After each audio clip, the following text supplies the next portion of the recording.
Welcome everybody back into Nerd Sesh. As always, I'm Carson Breber and alongside me is Logan Camden. And today we are going to be doing our series preview for Pacers Knicks now that matchup is set in stone.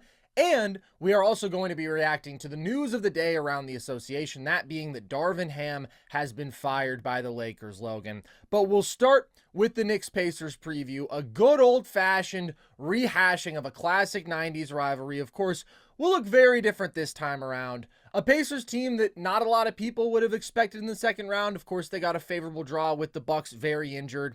What's the first key that stands out to you in this series? The first key to me, Carson, is can Jalen Brunson continue to hold up with this kind of offensive burden? He's kind of had to be a superhero for the New York Knicks, man. And that's kind of how I view Jalen Brunson, man. I think the guy is a bona fide superhero. In the first round series against Philadelphia, Jalen Brunson attempted 29.2 field goal attempts per game. The league leader this season was Luka Doncic. He attempted 6 more field goals per game in this series than Luka did on average per game in the regular season. And he had a 37% usage rate versus Philadelphia. That's a 5% increase from the regular season where he was. And actually, fun fact, 1.7% lower than the league leader Joel Embiid. Obviously an abbreviated season for Joel, but that's a remarkable number that Embiid was doing that in the games that he was healthy. But the bottom line with Brunson is we've seen something concrete with him in this offense. He is the only guy that can create himself or anybody else in this offense a good shot, point blank. And I think about the coverages that Indiana is going to throw at him. I think they're going to try a lot of their guards. I think they're going to try some wing matchups. Nembhard, McConnell, Halley, Nesmith.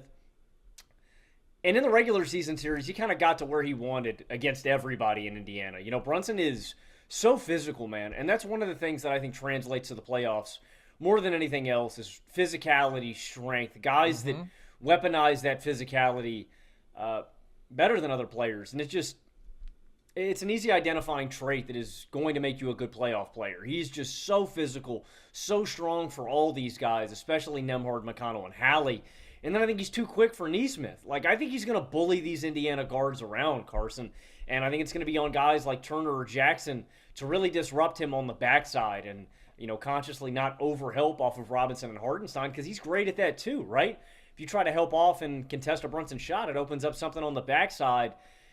Basically, I have full confidence in Jalen Brunson getting anywhere and everywhere against Indiana. In the regular season series, he put up 36 points, 3 boards, and 4 assists on 49, 32, 83 splits. And against Philadelphia, he was putting up 36, 5, and 9 a night. Like, I don't really think anybody on this Indiana team can hold Jalen Brunson.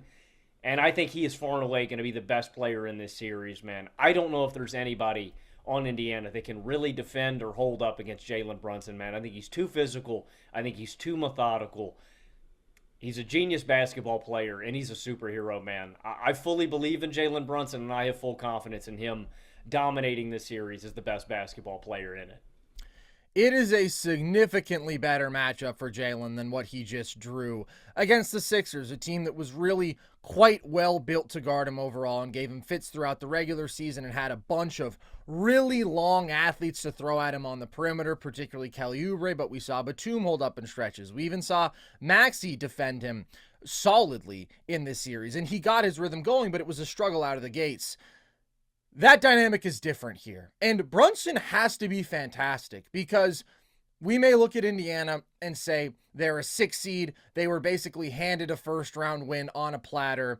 And I do not consider them an impressive playoff team. I think they're one of the weaker teams in the field. But they still have a significantly easier offensive formula than the Knicks do, in that they have 2 complementary stars. Even when Halley isn't the threat as a scorer that he was early in the regular season, he's still a playmaking maestro. Siakam is a mismatch attacking nightmare for a lot of teams to face. They play with pace. They have shooters everywhere. Indiana's offense simply has more dynamism. But Brunson should be the best player on the floor, and that matters. But they need him to deliver consistently. I expect him to be more consistent and efficient in this series just because the options aren't nearly as intimidating. Nembhard is a solid defensive guard, but I think it'll probably mostly be Nesmith. I just think having that size, having that length is ultimately going to be more valuable for Indiana. But it's a downgrade overall. Nesmith isn't going to be a game changer in terms of that matchup.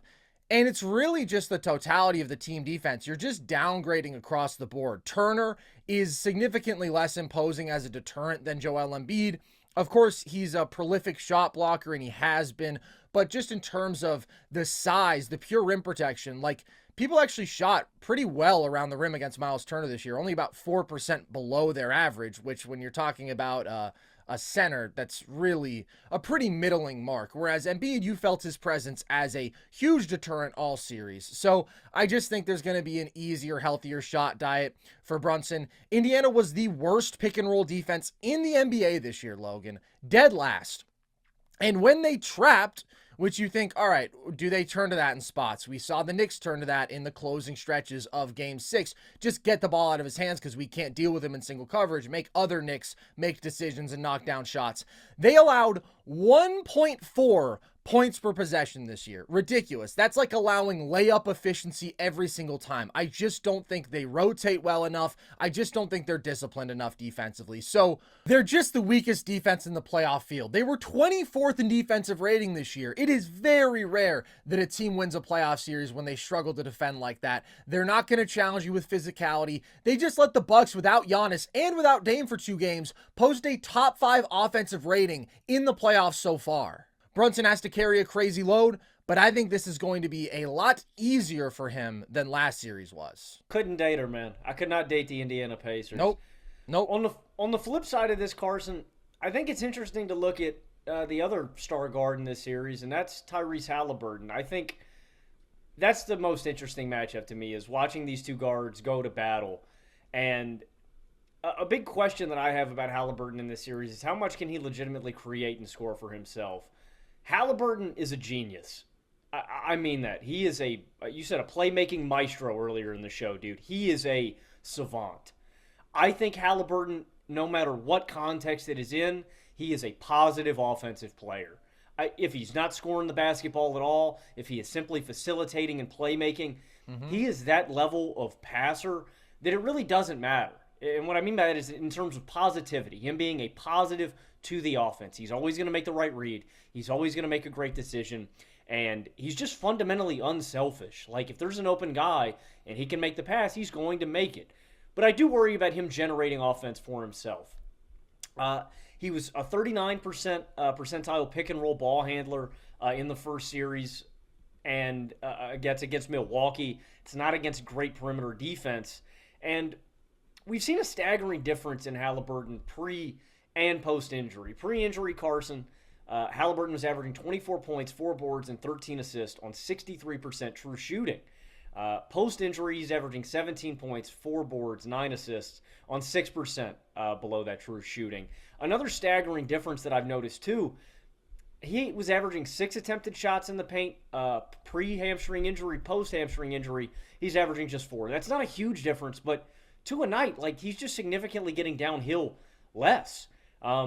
He's averaging 39% on pull-up threes pre-injury. Post-injury, that's 10% lower on 2 less shots per game.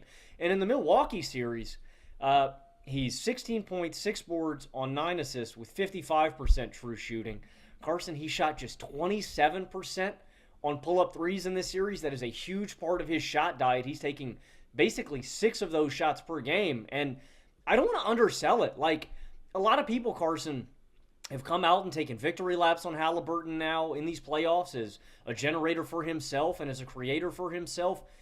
I think Haliburton's a legitimately great shooter.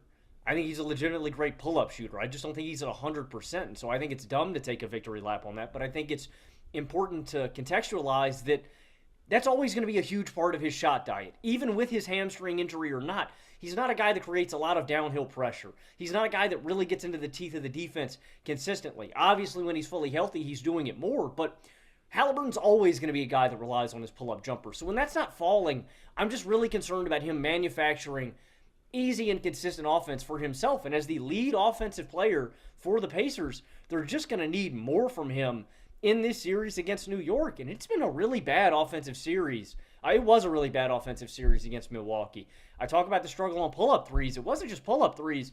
It was all threes, which again are a huge part of his shot diet. 35% on catch-and-shoot threes against Milwaukee. 27% on open threes.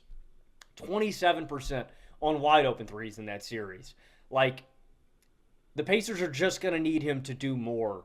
And I don't know if we can expect that considering what we've seen out of him post-injury and seeing how we saw him struggle against Milwaukee. He's absolutely key to this series, of course, and he needs to be better. It was really underwhelming, the volume and efficiency last series. I do still want to give him credit just for his decision-making and his passing and the value that that has at all times. The ability, when you're running pick and roll, to constantly make the necessary skip passes, to hit the popper on time and on target, to push and transition and create for teammates. But specifically out of pick and roll, you mentioned his scoring efficiency was only 39th percentile. The offense he created, though, including passes, was still 72nd percentile. Now, that is not the level we expect from Hallie. We expect Hallie to literally be like 95th percentile maestro, but it does still show how valuable he is offensively, even when he isn't knocking down his shots. That being said, he obviously needs to be better as a pull-up shooter, and the shot quality has been a bit more difficult just because there's really a limited threat of him getting downhill. This year, he only averaged 12 drives per game, which isn't a very big number, and that went down post-hamstring. That has gone down yet another level to under 10 drives a game in this past series, meaning TJ McConnell drove more times than Tyrese Haliburton. Andrew Nembhard drove more times than Tyrese Haliburton, and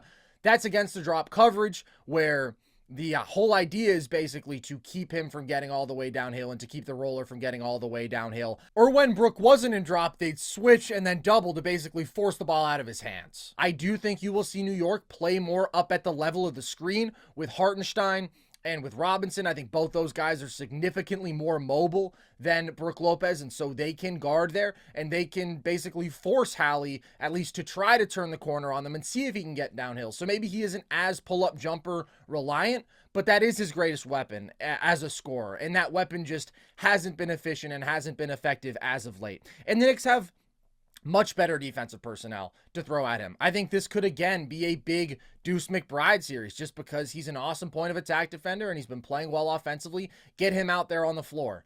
There's no question Hallie needs to be way better, and I'm unfortunately just not that confident that he will be because, yeah, it was a bad shooting series, but he's been in a shooting slump for a good while now, and I thought coming into the playoffs, like, if he's going to get into rhythm, it's going to be against the Milwaukee Bucks, right? Playing a favorable coverage against him without good defensive personnel. Like, if there's a time to get him going, it's going to be this series. And instead, he's still struggled as a scorer. And as much as I love Hallie, I do think he's been a different player post-hamstring, and I'm not optimistic he just does a 180 in this series.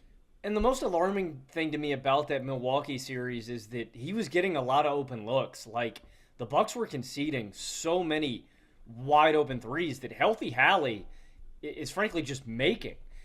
Nothing is going to come easy against the Knicks. Like, I don't anticipate him getting nowhere close to as many wide open looks. And I will say, shooters fluctuate. Shooters go up and down the back half of this season. I emphasized how bad James Harden had been, and then he opened up the series and didn't miss. So there's always shooting variance, right? Haliburton is an elite shooter. There's all the possibility in the world that he could come out and just be blazing because he's a great shooter. But I just don't anticipate that with the track record that we've gotten from Hallie. And with that, Carson, I think there's a massive burden on Pascal Siakam to also create for this offense. And Haliburton's job gets significantly more difficult against a better defense, as does Pascal Siakam's. And I think the matchup to watch in this series is two teammates going head-to-head against one another. And that's Pascal Siakam versus OG Anunoby. That, to me, might be the X factor in this series because we kind of know what we're going to get. Or I won't say we know. Nothing is... Do we really know anything, Carson? Let's get philosophical today, man. It's such a great question. It's such a great question. It reminds me of the nihilistic quote of Nick Nurse who said, what does it matter what we do? These games are going to come down to the wire no matter what. Brunson scores 47 down to the wire. Embiid scores 50 down to the wire. Profound stuff. It's like that goalie that said, man, does any of this really matter? Yeah, we're all going to die lots anyway. of nihilism in sports recently. That was a crazy quote. That was a crazy quote. So, us nerds here, we expect to know what we're going to get out of Jalen Brunson and Tyrese Haliburton. So there's going to be a big burden on Pascal Siakam to create and just go out and score for himself. And in a lot of games in this series, when Haliburton was struggling, Siakam was able to do a whole lot. And I love his game, man, in terms of being a complimentary number two. You know, I was skeptical of Siakam for a long time. I was not a big Siakam guy when he was in Toronto. I was critical of his defense, of his shooting, of his decision making. He reminded me a lot of the Tasmanian Devil because, you know, Siakam would just get into the lane and spin. Siakam's game has grown a lot since then. I think he's much better as a ball handler, as a decision maker, as a playmaker, and he's just a lot more versatile as a scorer, from behind the arc, as a guy who can get down into the teeth of the defense and finish through contact. Like, Siakam's really well-rounded, and specifically in tandem with Haliburton as a roller and as a pick and popper, he just really works. Siakam's a really great number two to have, along with his physical traits, you know, being a great athlete, a rebounder, a guy who can hold up physically, defensively. In this series, I think it's going to be on him to create when other guys aren't. And I think it's a lot tougher here. You know, it's not Milwaukee where there's a lot of mismatches on the floor. There were so many times in this last series where he's just turning the corner on Brook Lopez or Bobby Portis and getting easy looks. I think he's going to be matched up with OG Anunoby in this series, and I can't stress how great OG Anunoby is as a defender, man. He's just one of the best defenders on planet Earth. Watching how he performed against Joel Embiid, man, consistently in matchups against him one-on-one, is a help side guy in this series on the perimeter. He's a defensive wrecker. And I think that's one of the key matchups to watch in this series. Siakam had a great one. 22 points, 9 boards, and 4 assists on 55% from the field. Didn't shoot great, 27% from behind the arc. He's going to have to shoot better. But I just think it's a lot harder on him, and that's another negative for Indiana in this category when I think about the hypothetical matchups. Siakam's likely going to be matched up against OG Anunoby all series long, and I just think it's a lot tougher for him to manufacture offense. When Haliburton has been struggling like he has been, it's going to be a lot more. There's a lot more burden on Siakam to create for himself and to generate offense, and I just don't know how consistent he's going to be able to do that against one of the best defenders in the NBA in OG Anunoby. It's a huge matchup, and Siakam was phenomenal in the first 2 games of last series. He was leading the playoffs in scoring with crazy efficiency, but his game is very much predicated upon exploiting physical advantages. When Milwaukee tried to match up Brook with him for significant stretches earlier in the series, he was just too quick for that matchup. Whenever he had a wing or a guard switched onto him, he simply could abuse those guys with his size and athleticism advantages and shoot over the top of them. When you have a dude who physically matches up, like an OG Anunoby, then Siakam is more prone to struggle. And down the stretch of last series, he just wasn't nearly as effective. And I thought Bobby Portis guarded him better than the other options just because he was the most physically equal. And OG is obviously a much, much, much better defender than a Bobby Portis. So to me, this series is going to come down to Siakam trying to hunt those switches, and I think that means running inverted pick and roll. I think that means in transition, you get a cross match, you go after it, because all of the little guys, and that's the reality with this Knicks team, is they're playing 3 guard-sized dudes. Like, shout out Josh Hart, he doesn't rebound like a guard, but he is still guard-sized. OG should be able to bully all of them. Hart, Deuce McBride when he's on the floor, Jalen Brunson, Dante DiVincenzo. He's a 90th percentile post scorer. He averaged 1.4 points per post up last series. He was phenomenal. And if Indiana wants to win, he has to be excellent.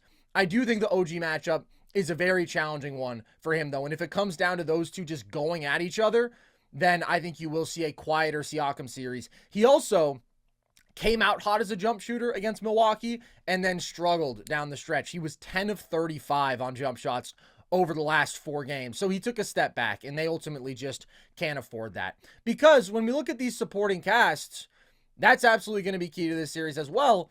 And I think New York just has more really good basketball players. Indiana has a lot of good offensive players, and that's part of the beauty here. You have an awesome creator like Hallie, but you have to give credit to the dudes who finish the plays. Indiana didn't even have their best shooting series against Milwaukee, but they shoot so many threes. They led the league in attempts in this past series. That's what they do. They get out and they pace in space. It's that sort of prototypical high-efficiency offense that you get like that.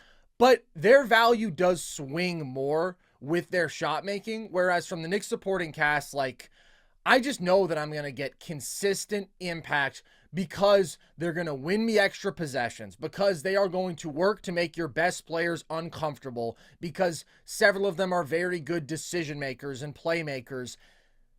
That to me is just more inevitable. Like, you see what happens in game 1 against Milwaukee, for example. The spot up jumpers aren't falling. Indiana's getting good looks. But if they aren't knocking down those catch and shoot threes, like, they get blown out of the water by a Milwaukee team down Giannis Antetokounmpo.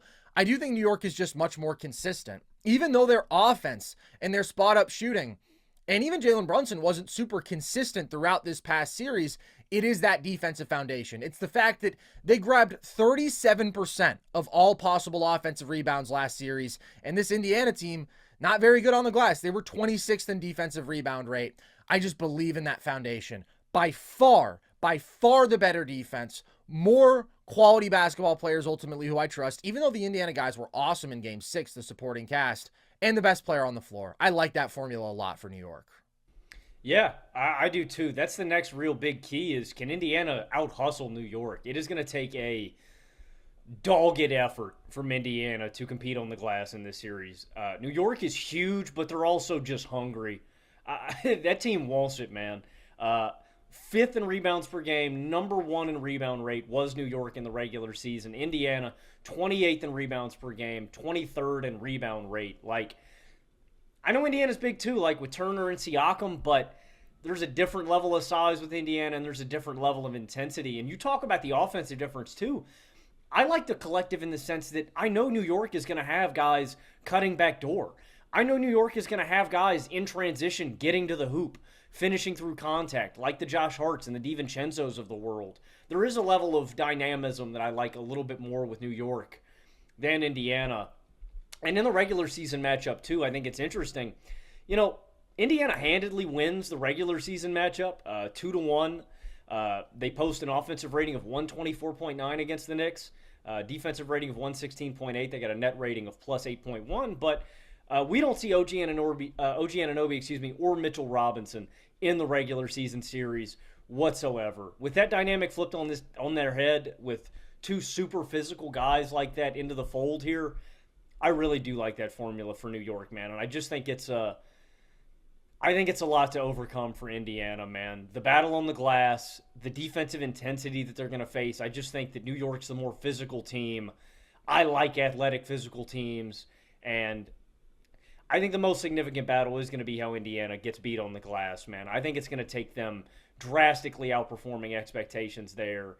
And I wonder if their pace and space could hurt them in this series, Carson. You know what I mean? Where if Indiana's not shooting the ball well and New York is crushing on the glass, I just wonder if they slow this game down and really try to grind out. They make possessions super long and try to keep Indiana from getting up tempo and from getting out on the break and creating a lot of these high percentage shots. And on the flip of that, if Indiana is missing shots, that's long rebounds. You're not letting your defense get set up. I see a lot more easy ways for New York to win this series, man, and I just do like their formula more. But it starts with that defensive foundation and how I think New York is going to crush Indiana on the glass in this one.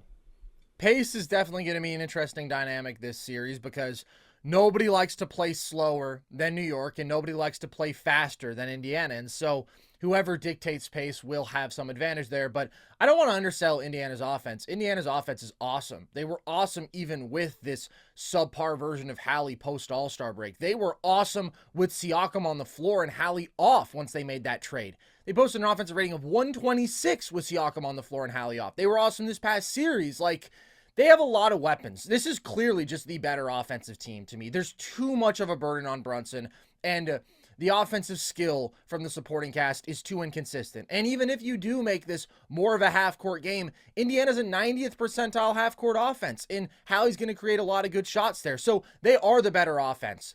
But I just don't think that offsets the fact that this is a really, really weak defensive team. And again, the consistency, the effort. New York was so impressive there against Philly, and Indiana has a couple games where you just kind of throw your hands up and you're like, dude, that's not going to cut it in the playoffs. So I'm going New York in 6. I do think Indiana has enough offensive pop to where they will get 2 games. Like, I don't think the gap is that massive, but I would be quite surprised if they won, just because I believe in the formula that we have from New York. I believe they can make life harder on Indiana than they can do vice versa.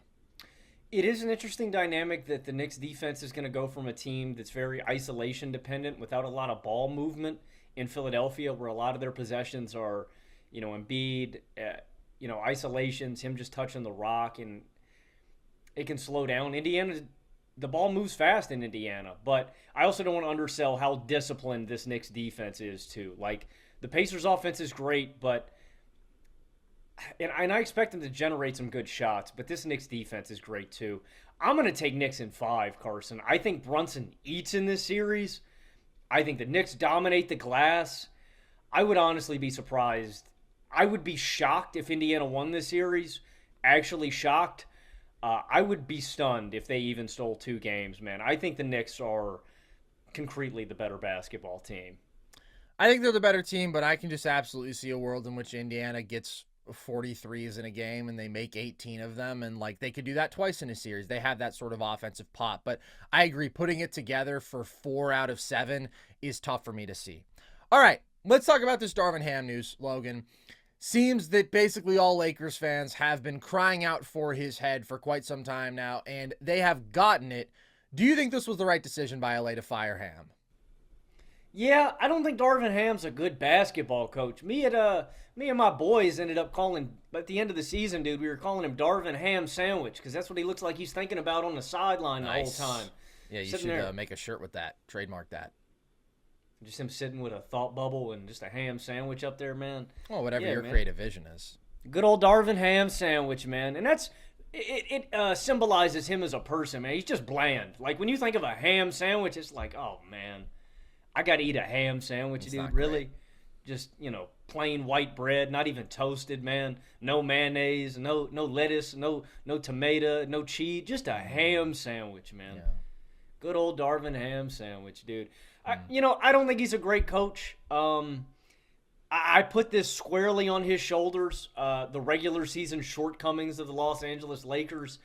Like, that was one of my issues. And maybe this goes back to the leaders of the team and LeBron and Anthony Davis. Your job, more games than not, is to just get the team energized, prepared, ready to go, ready to give 100%, and schematically to be ready, right? I felt too many times during this regular season the Los Angeles Lakers were lacking in effort and were underprepared schematically. And too many times they would put their heads down, they'd throw in the towel, and they'd give up before the game was over. So I have a huge issue with Darvin Ham and the effort and energy department in getting this team ready to play. Do I put that all on his shoulders? Not all of it. I put some of it on the team's leaders like LeBron and Anthony Davis, but I put a lot of that on Darvin Ham. Another issue that I have with Darvin Ham is his use of his personnel. I empathize with Darvin Ham's situation in the sense that I don't think the Lakers team was great and super complimentary around LeBron and Anthony Davis, right? A lot of your bench is Jackson Hayes and Gabe Vincent and Cam Reddish and Taurean Prince, and you're just simply asking guys to play above their means. And I know they dealt with some injuries, Jared Vanderbilt, Gabe Vincent, but that's not the reason the Lakers sucked in the regular season. It was the fact that Darvin Ham wanted to trot Taurean Prince and Cam Reddish out there for so many of the games, and he benched Austin Reeves for a significant portion of the season. Like, I do put that on him. Reeves and D'Lo together for a stretch. And it's like, oh yeah, let's bench both of our best shot creators and the only guys that can reliably shoot from behind the arc and in the mid-range. Great work, Darvin. So I'm not going to put the fact that he didn't have great personnel around him. I put that on LeGM, and I put that on Mr. Rob Pelinka. But I do put on how he used his personnel on him. And then my final gripe with Darvin, his use of timeouts, man. There were just too many times during the regular season and the playoffs where the other team is going on a run, and I'm screaming at my television, Darvin Ham Sandwich, please call a timeout. Your team is getting dogged right now, brother. They need a breather, and they need to reconcile. And they'd let their leads evaporate, and the other team will be right back in the game. And my final thing, this goes with the energy and effort category, just his demeanor. I don't know, man. I know Tibbs kind of has the same demeanor sometimes, but Tibbs looks pissed off. Tibbs looks angry at his team. Like, God damn, He's got that Bill Belichick thing going, man, where it's just, I expect so much out of you guys, but the team gets it. Darvin looks like apathetic sometimes, where it's like, it's going to happen.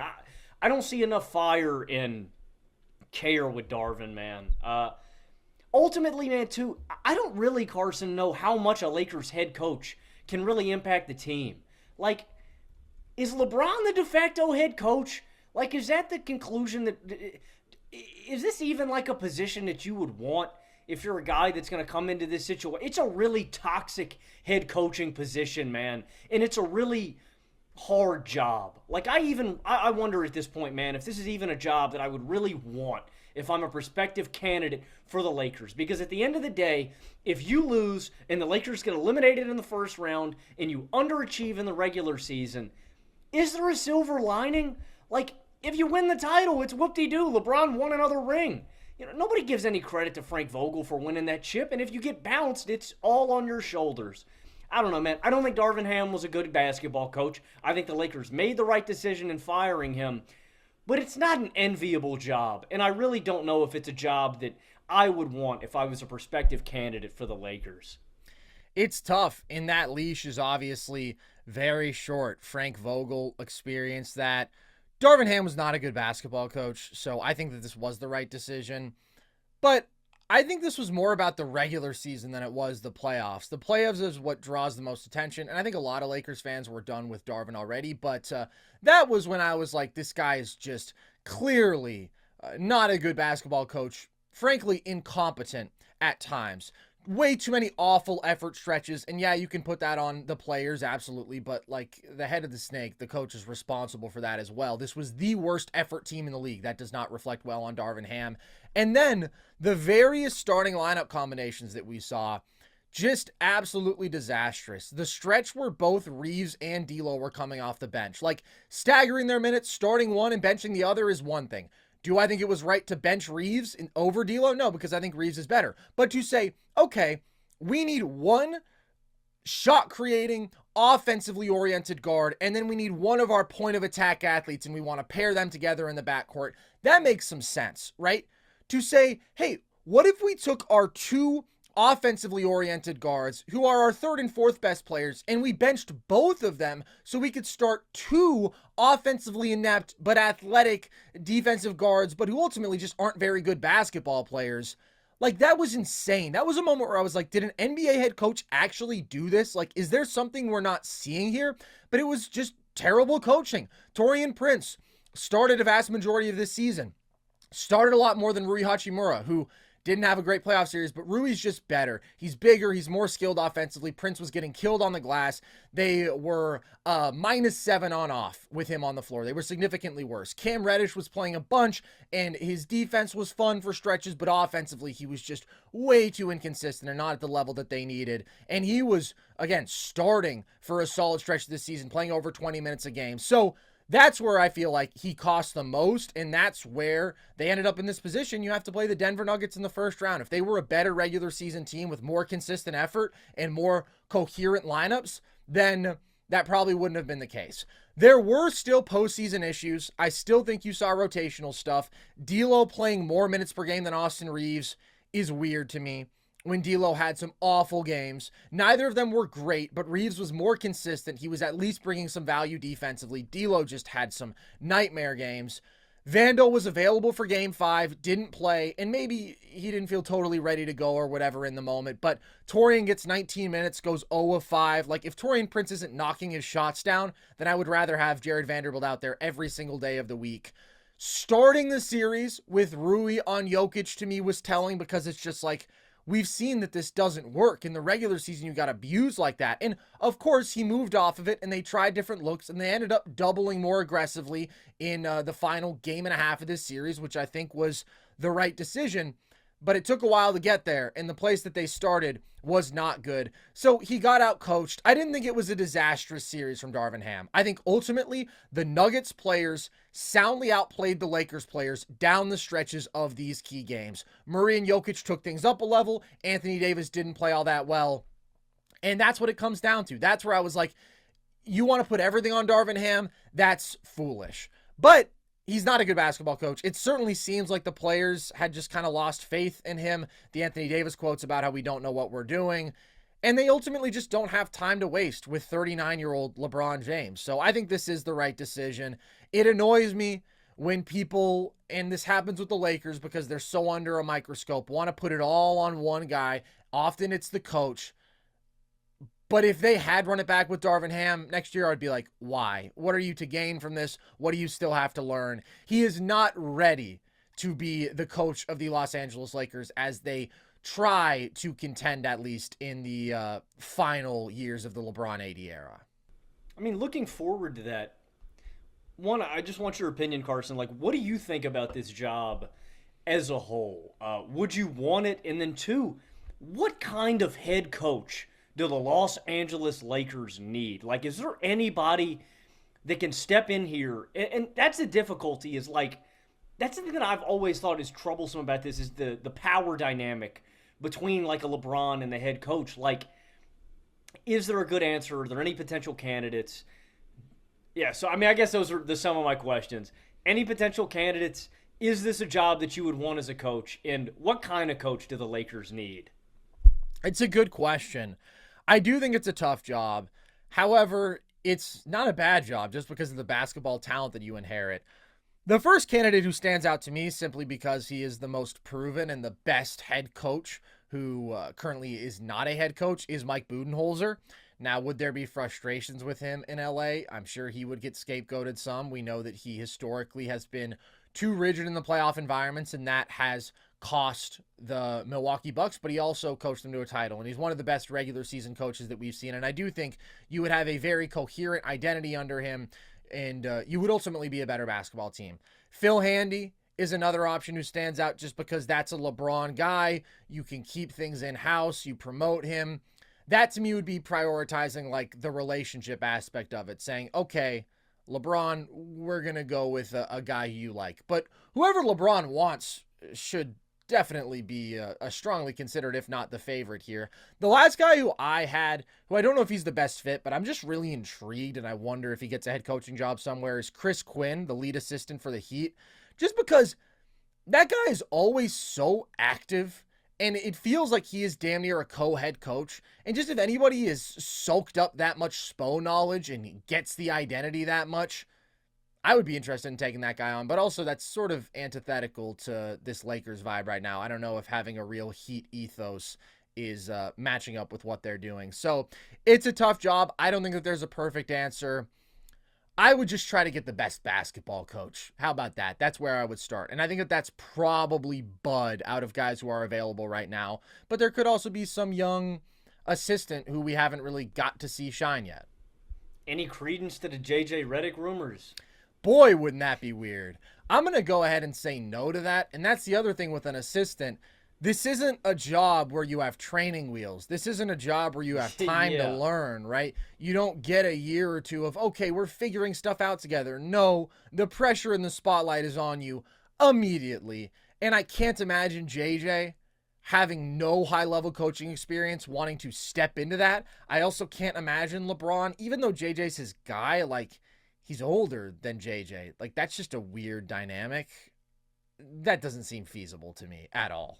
Yeah, I think it's a guy who steps in here, sets the tone, sets the culture immediately, and it's a reality for the Lakers, man. The clock is ticking. Window is almost shut. We got to go make it happen next season, man. You got to capitalize on whatever years you got left to LeBron and AD, and I think that's by getting somebody who's ready. And I know Coach Bud would be frustrating, but he's got the experience, man. That's probably my favorite candidate. There's going to be frustrating moments for sure, man. There are with all Coach Bud teams, but the guy's been around. He gets it. And he's not in my Doc Rivers tier. You know what I mean? Like he's soundly out of the Doc Rivers tier. So I think Coach Bud would probably be my my leading candidate. He'll also just have better, more versatile personnel. Like, how can you really get on him for playing Brook Lopez and drop no matter what when Brook Lopez is built to just play drop? Like, we saw Doc Rivers mix it up some with switching and then doubling, but I don't think it was super successful. Like, he's just not a versatile player. There's other stuff that we can look at. Sometimes maybe you just shouldn't have played Brook. Whatever. We don't need to revisit Mike Budenholzer's career. I do think he's a good basketball coach, but Lakers fans are going to get pissed at anybody. Lakers fans are going to blame anybody. And that's where I look at this and I just think, if you feel like, oh, we would have won that series if not for Darvin Ham, I just disagree. I disagree. I think you were fighting a really uphill battle, and I think that the players were outplayed, and that's the deciding factor. And the Lakers players right now, although they are good, they simply aren't one of like the tier 1 threats in the West, right? The gap between Denver and Minnesota and them is significant, and coaches don't offset that. Eric Spoelstra, right, is a genius. He can overcome that more than anybody else. Still needs his players to ball out. You see what happens when he doesn't have Jimmy Butler on the floor, right? Like, a coach can only be so impactful, and especially a coach on a LeBron-led team. So I think generally we can overstate the significance of this stuff at times. It'll be interesting to see where they go, though. That's going to do it for us here, folks. Hope you enjoyed. As always, if you did, the good news is there's plenty more Nerd Sesh content. We've been doing a bunch of shows throughout the playoffs, bunch of reactions to games. We have some in-depth video breakdown, video essay stuff. We have our Timberwolves Nuggets series preview out. If you want to check that out for that series, that'll be getting started tomorrow. If you want more of our content besides the full show, you can check out our trivia on TikTok and Instagram at NerdSesh, Twitter at nerd_sesh. You can check out our merch at thevolume.com. You can join our Discord if you want to talk to the fellas, and Matthew Spawnhour is in fact in there. And that pretty much covers it. So with that, as always, appreciate you guys. I've been Carson Brever. I have been Logan Camden. And this was Nerd Sesh.